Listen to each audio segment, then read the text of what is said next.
going. And Chaim Sebransky, he was the oldest son, the kitzer of the head shliach, the Zam Sebransky.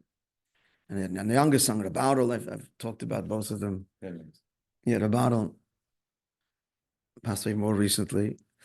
They were big chassidim, tziyurim. So Chaim, the kitzer Nimret Chaim Sebransky's business was, he sold confectionery to the local, called milk bars, groceries. He had a little truck, and that was that was his office, warehouse, panos, everything. And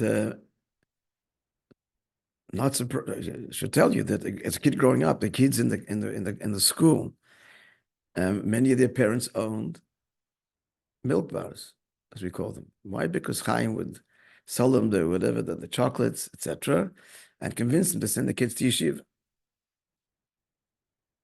The Lubavitch yeshiva I grew up with was my class was a high percentage of kids from Shemesh Shabbos homes, like 40%. There were some homes, like my brothers, 10% of the kids were Shemesh Shabbos homes.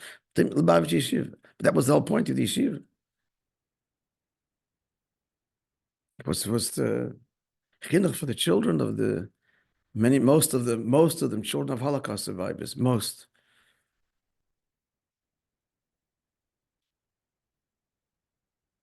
And the yeshiva had the highest, they demanded this, and it was the highest standard of matriculation and government scholarships. The yeshiva always scored the highest.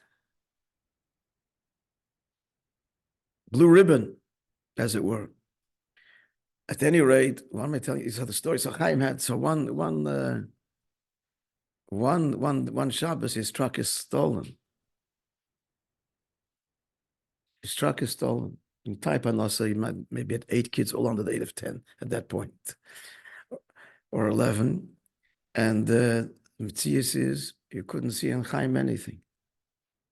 He did every Shabbos, he verbrengt every Shabbos. Mashke every Shabbos, this was in the 60s. They didn't talk about it. So then they came, so that's part one of the story. This will be the story today. Part two of the story is, my father was involved in and told us the story. So he got this idea that he's going to get a government license to import liquor. When I was a kid growing up, there was no kosher wine. It was all made locally. Whiskey, beer, because it's kosher, but no kosher. So he was going to get a product to bring Kedem. That was the big wine producer, still probably the biggest, to Australia. So for that was a court case, a hearing, and the judge had to decide whether to give it. There were 3 factors involved. Is there a need? Because liquor, alcohol, of course, I guess it's whatever the cheshbon is. A need. He's a good businessman, and he's honest. They don't want the venture to fail, whatever the cheshbonos were. So the day came, and it's the hearing in downtown Melbourne in the courthouse, and rabbis were there to testify to his honesty. And my father was there to testify either to the need or his business acumen. I forgot which one he. So of course, you have to swear on the Bible. So Moishe Cantor, this is the grandfather of Cantor in Thailand, and all the cantors that you know. Moishe Cantor, from the pillars and founders of Yiddishkeit in Australia post-war, post-World War II. Childhood memories are flooding. So he had a bookstore downtown. Cantor's, what's it called? Cantor's, a Jewish bookstore. Not Judaic, it was that was too fancy a word. Upon him, so they got from him the Siddur, whatever, they got a Chumash, and the rabbi, my father, everybody took an oath on the Chumash. Or maybe it was just a book in Hebrew that. So everybody first testifies, everything is going smoothly, then comes Chaim's turn. Okay, first thing is, take an oath. Chaim says in his Russian English to the judge, he's not taking the oath. Taking an oath is a serious thing, and he's not invoking. So the judge is incredulous. He says to him, the rabbis took the oath, Mr. New took the oath. He says, and they've come here for you, and you're asking for this license. So Chaim stands in front of the judge in his big flaming red beard, like this, and his light blue eyes, and Chaim had a very striking face. And he says, Mr. Judge, if you give me the license, well and good, thank you very much.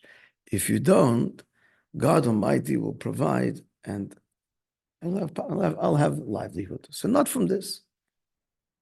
The judge raps, calls an early, what's the term? Your jurors early, yeah?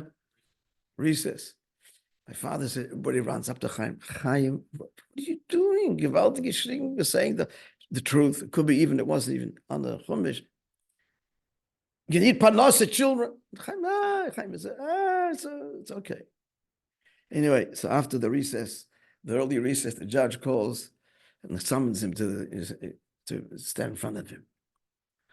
He says, Mr. Serberansky, if you can stand here in my court and you tell me you're not going to swear in God's name because of the seriousness of invoking the name of God, and you tell me that if I don't give a license for the Kedem liquor, the Kedem wine company, then God will provide. I'm going to tell you something. I'm giving you a license today, not just for Kedem, but to bring in all kosher products. God bless you. Have a good day.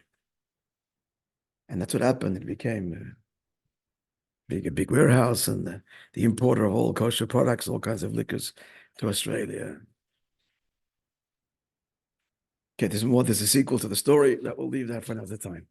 But that's an example. Chaim was mamash a yid. He worked hard. It's not 5 o'clock and 4 o'clock in the morning. Megia kapech.